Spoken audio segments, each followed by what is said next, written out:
జీవితంలో దేవుడిచ్చిన మొట్టమొదటి పెద్ద వరం. వరం మై మామ్. Me mother. నిజంగా Definitely. ఇంకా I have never seen that kind of a mother. Yes. I can tell you ఎందుకంటే నీకేమి తెలీదు, పోనీ నువ్వు తెలిసి నువ్వు మీ మదర్ కూర్చుని ఇది కాదు అలా కాదు ఇలాగా అని మాట్లాడుకోవడానిక నువ్వు షూటింగ్ చేసి వచ్చి రూమ్లో పడుకునేదాన్ని అంతే. అంతే. That's it. That's all. భోజనం చేయడం పడుకోవడం అంతే. అంతే. అంతే. మళ్ళీ దాంట్లో చాయిస్ ఇది కూడా కావాలి లేదు. అది కావాలి అది అడగడం కూడా నాకు తెలీదా మరి అంత బ్యాడ్ గా. That's what I'm saying. ఇప్పుడు అనిపిస్తుంది ఏంటి అంత బ్యాడ్ గా ఉన్నానని. అంటే నీకు ఇందాక నేనంటే నీకు కోపం వచ్చింది, అసలు నీకేమీ తెలీదు. అయ్యో. అంటే God has been so kind for you, very kind for you. ఏమీ తెలియదు నీకు other than acting. yes. Right, but you have a merit with you. అదేంటి చెప్పనా, నీకు తెలుసు లేదు నాకు తెలియదు. అమ్మ మాట వినాలి అనే ఒక పాయింట్ ఉందే, that saved you always. yes. I'm telling you, Sridevi గారు కూడా సేమ్ ఇలాగే. నేను ఇందాక అనుభవాను, నీ వక్రత్వే నేను కాదు. అదే చెప్పాను, it is not just her style or her dancing are performance, even her character.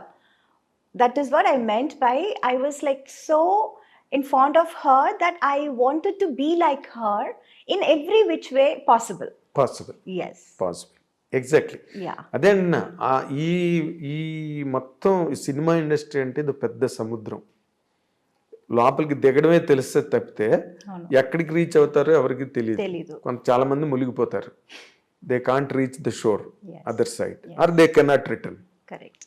This is the character of film industry. Right, subject to lot of fluctuations. అలాంటి దాంట్లో నువ్వు 82లో చిన్న పిల్లగా ఇండస్ట్రీలోకి వచ్చి పెద్ద పిల్లవై అల్లరి పిల్లవై ఎన్నో సినిమాలు అందరితో చేసి నిలబడి you're there where you started. Yes. ఇంకా అలాంటి కెరీర్ ఉండడం కష్టం. అందుకే నేను ఇందాకలన్నా మీనాన్ని చేసుకోవాలని చాలా మంది తాపత్రయపడవచ్చు. ఎందుకంటే మీనా లాంటి వైఫ్ దొరకాలి కదా.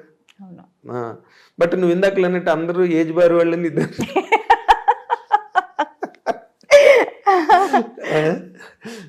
అది చాలా ఇంట్రెస్టింగ్ గా, చాలా వాటికల్ ఒక స్ట్రేంజ్ గా ఉంటుంది అదంతా కూడా.